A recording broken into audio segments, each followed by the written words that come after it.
It was the kind of night that New York City specializes in, alive with possibility, but brutal if you didn't know where to look.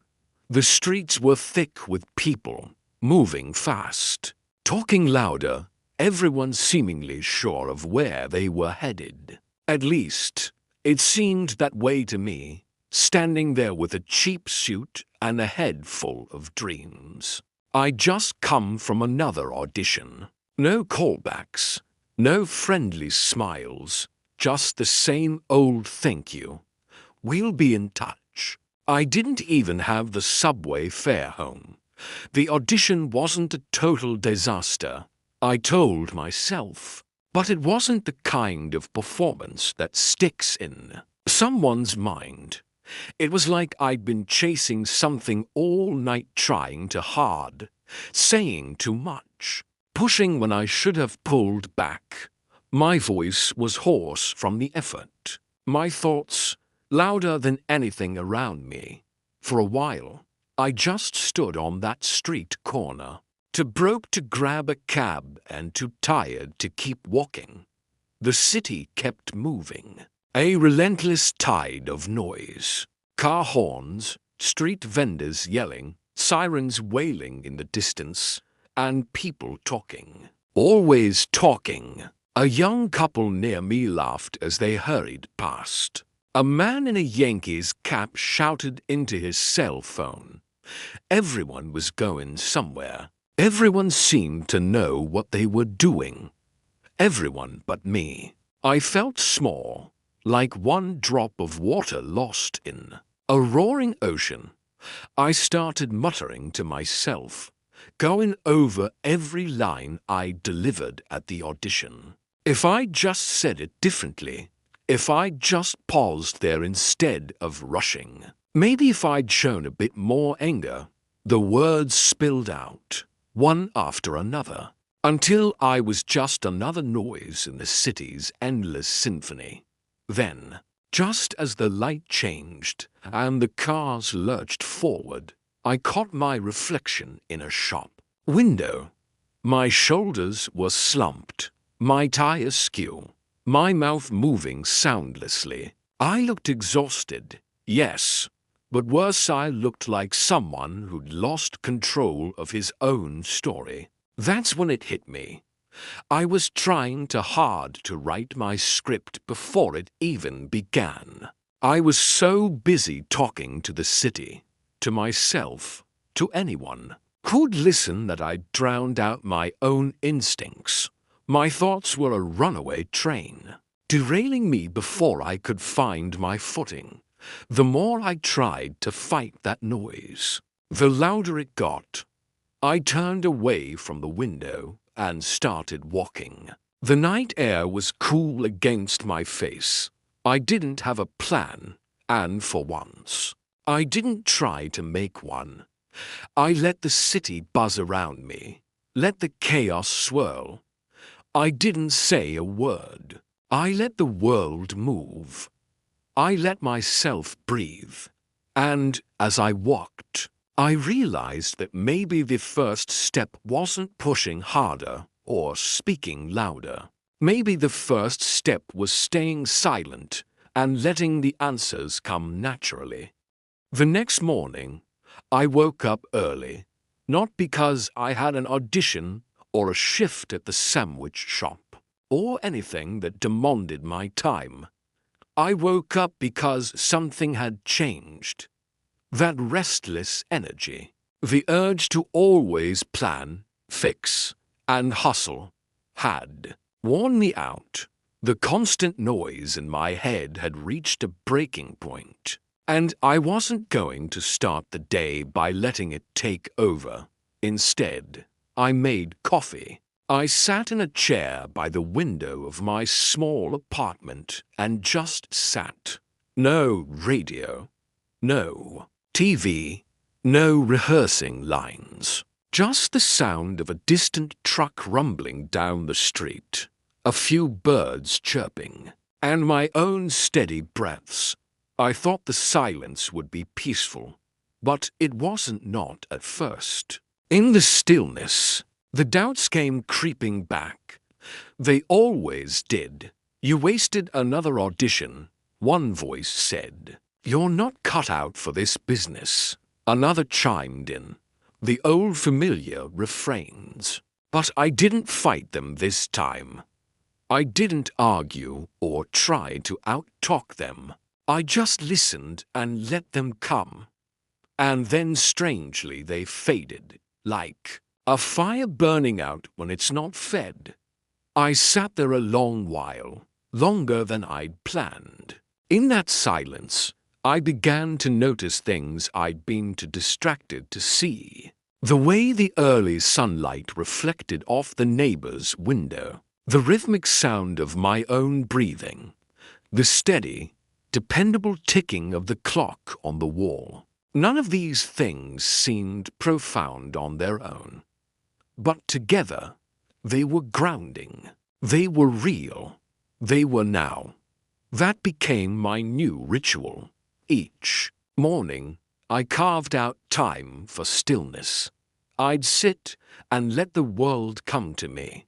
At first, I'd catch myself thinking about lines I'd flubbed, or an agent I hadn't called back, or whether the rent check would clear. But over time, those thoughts quieted down. Just like the city noise seemed to fade into the background when you stopped focusing on it. And something else started happening. Clarity. When I sat still long enough, when I let the silence settle in, I began to see what mattered and what didn't. The rejection from that audition. It wasn't the end of the world. There would be other auditions. The money troubles, they weren't solved, but worrying about them wasn't making me any richer. Instead of spiraling into a noisy cycle of what if and why not, I began asking better questions. What's one thing I can do today to move forward? How can I use this quiet moment to prepare rather than panic? And when the answers didn't come right away, I learned to wait. I didn't have to force them. I didn't have to beg for them. I just had to stay silent and let them rise to the surface. Those quiet mornings didn't immediately change my circumstances, but they changed me. The old restless energy was still there, but it was tempered now, channeled into something productive. I was no longer running after success in a blind panic. Instead, I was sitting, breathing, and allowing the next step to come into focus. I still went to auditions. I still faced rejection. But when I stepped into the audition room now, I carried that stillness with me. I wasn't desperate to fill the air with the perfect performance. I was grounded. I was present. I trusted that what was meant to happen would happen, and if it didn't, I'd go back to my chair by the window and wait for the next opportunity to appear. The stillness became my anchor. I stopped flailing. I stopped chasing. I stayed silent, and slowly, everything began to come naturally. With each passing day, I became more attuned to the rhythm of quiet. That early stillness I embraced each morning began to extend into every corner of my life. It wasn't a forced silence, like holding my tongue or keeping my thoughts bottled up. It was a purposeful, deliberate calm, the kind that allowed me to see things as they truly were and respond with intention instead of impulse. This new approach started showing results, small, subtle at first, but undeniable. In auditions, I realized I didn't need to overperform. I didn't have to come in hot with 1,000 ideas or a speech rehearsed to perfection. Instead, I walked into the room focused, centered, and fully present. I paid attention to the director's tone, the casting agent's expressions, and the energy of the space. I listened, not just to the words in the script, but to the moment. When I spoke with meaning. When I moved with purpose. It wasn't about doing more. It was about doing less, only what was needed. I wasn't chasing attention. I was simply being in the room, fully engaged. And when the reading was over, I didn't linger, trying to gauge every reaction or explain myself. I thanked them. I left, and I let it be. People began to notice. "There's something different about you, Denzel," a casting director remarked one day. "You've got this calm, confident energy." I didn't try to explain it. I just nodded and smiled, because I knew exactly where it came from. What's more, this stillness started to affect how I approached the rest of my work. I began to focus on the process, not the outcome. Instead of obsessing over whether a particular role would launch my career or earn me accolades, I paid attention to the craft itself. The long hours studying scripts, the time spent watching and learning from other actors, the quiet repetition of rehearsals, these became acts of meditation. I wasn't rushing to the finish line. I was immersed in the moment, refining my skills and allowing my talent to grow naturally. And then something incredible happened. Success started coming to me, not because I was chasing it, but because I was ready for it. I landed roles that I never would have thought possible just a few years earlier. Directors trusted me with complex characters.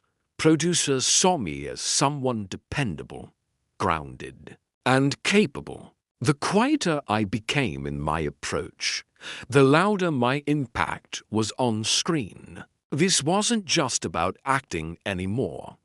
That practice of quiet action spilled into my relationships, my conversations, my decisions.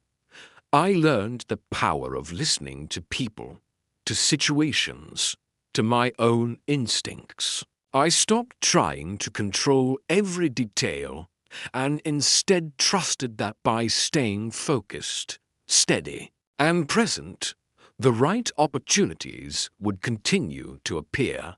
Quiet action doesn't mean passivity. It doesn't mean sitting still and waiting for the world to hand you success. It means knowing when to act and when to wait.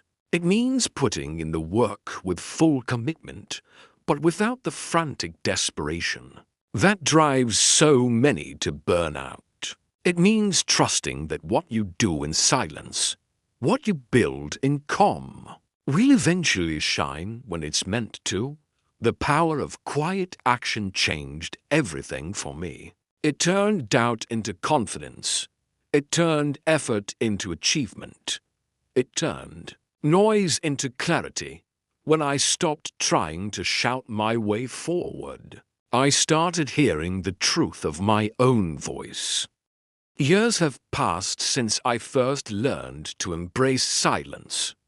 Looking back now, it's clear that the greatest turning points in my career and in my life didn't come from forcing outcomes. They came when I created space, stayed present, and allowed things to unfold naturally. By the time I reached my first major breakthrough as an actor, the noise that had once plagued me was little more than a faint echo. I still woke up each morning with that same ritual of quiet reflection, letting the day come to me instead of rushing headlong into it. I'd sit, breathe, and remind myself that success wasn't a mountain to conquer. It was a current I needed to flow with. And sure enough, success began to flow to me. More roles came, then awards, then respect from peers and audiences alike. I noticed a pattern. The less I chased these things, the more they seemed to show up at my door. By staying centered, by working with focus, but without desperation, I had become the kind of person others trusted and admired, not just for what I could do, but for the way I carried myself. Let me be clear, staying silent isn't about inaction. I've worked harder than most people know. I've spent countless hours refining my craft, pushing myself to the limit, and taking risks that could have backfired spectacularly.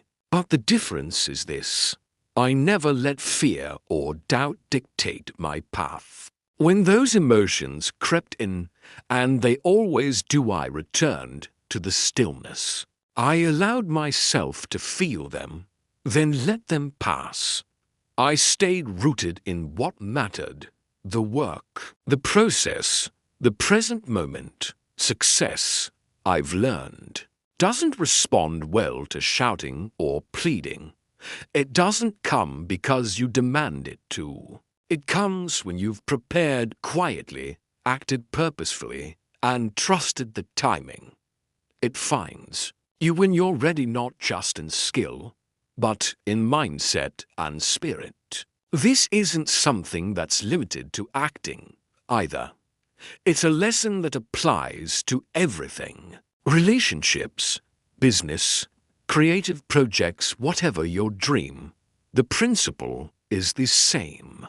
When you stop trying to control every detail, stop filling every moment with noise, and instead focus on steady, meaningful effort, you create room for the best outcomes to emerge. You don't need to chase the sun if you keep moving forward with clarity and intention. The light will find you. Now, as I stand on stages or sit in interviews and people ask, "What's your secret? What's the key to success?"